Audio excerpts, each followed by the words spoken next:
thank you very much for joining us today. And obviously, you've just spoken at the panel here at AviaDev conference, where we've seen a very large or a lot of outlook, in terms of the industry, what's going on. We've got the direct messages from all the airline leaders and all the countries as well, and airports. SAATM is a very big topic, right? There's a lot of dialogue, there's a lot of conversation, there's a lot of intent, not too much action. What should be done to push it forward? You know, I keep telling people this, that SAATM is just the latest rebranding of what started off in the 1980s as the Yamoussoukro Declaration, which then became the Yamoussoukro Decision, which is now the same thing, which has been repackaged and rebranded as SAATM.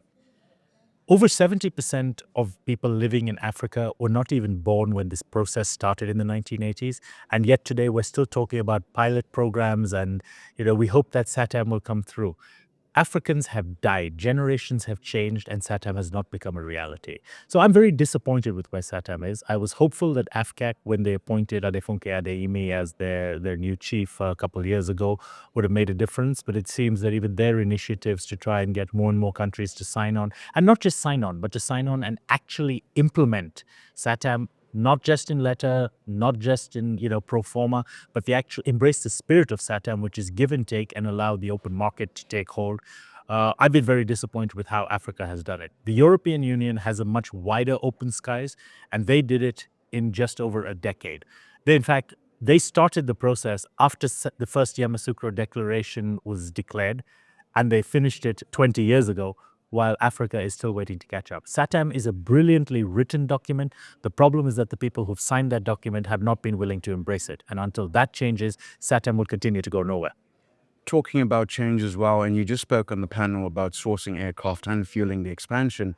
Now, the industry is moving forward where there's a lot more development, newer aircraft coming in the industry. We got a very interesting stat from Airbus, where 23% of Africa's in-service fleet are actually newer generation aircraft.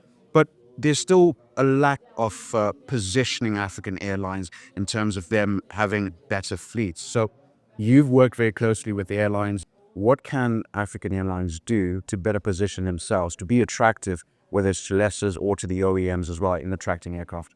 I think the concept of what constitutes better fleets is one that there may be a bit of debate on, because some people may define better fleets as, half-empty wide bodies flying to London, Paris, or Dubai, while others say a second-hand aircraft which flies reliably and makes money is probably a better aircraft. So defining on what the benchmark actually is and what we define success as is probably more important. Most African airlines do not make money.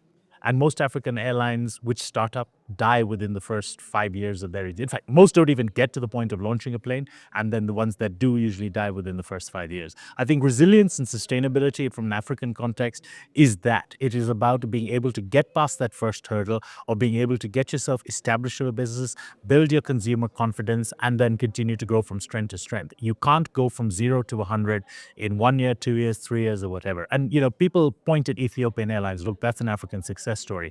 Ato Girma, the former CEO of Ethiopian, will be the first to tell you that Ethiopian Airlines took 40 years of government support before it actually reached a point where it could sustain itself.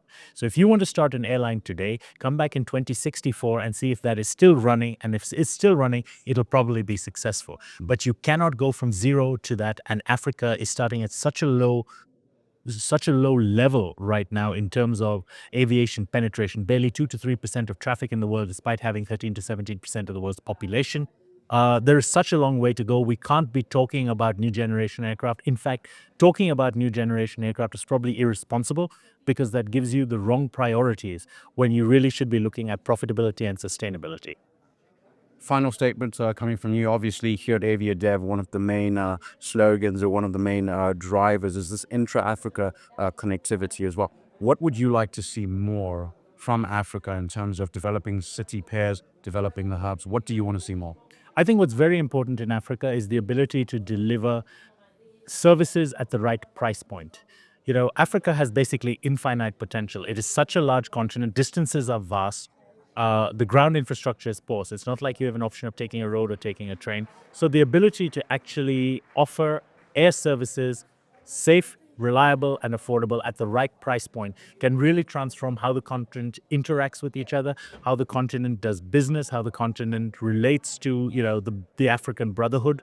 So I think the ability to do that, and governments have a role to play, not necessarily in funding national champions in these bottomless pits and which just consume taxpayer money, but rather investing in infrastructure. Getting runway lights at airports, improving security situations, improving air traffic controls, there's better separation, lowering airport taxes, because airport taxes in Africa are so high. Governments must stop viewing African aviation as something for the elite, because it becomes a self-fulfilling prophecy. If you charge high taxes because you say only people who fly are other people can afford the high taxes, the only people who will be able to afford those high taxes are the ones who already have the money. So if you want to make African aviation more accessible to everyone, what you have to do is make it more to make it more easy for your constituency to enter the aviation sector, remove those barriers of entry, and allow people to get the lowest price, reliable, and safe product to the African consumer. Because the young, new consumers in Africa, whether that's going to be the youth, or whether it's going to be the recently empowered middle class, or whatever else, that is where the growth in African aviation is going to come from. So that is what Africa really needs to do if it wants to transform itself.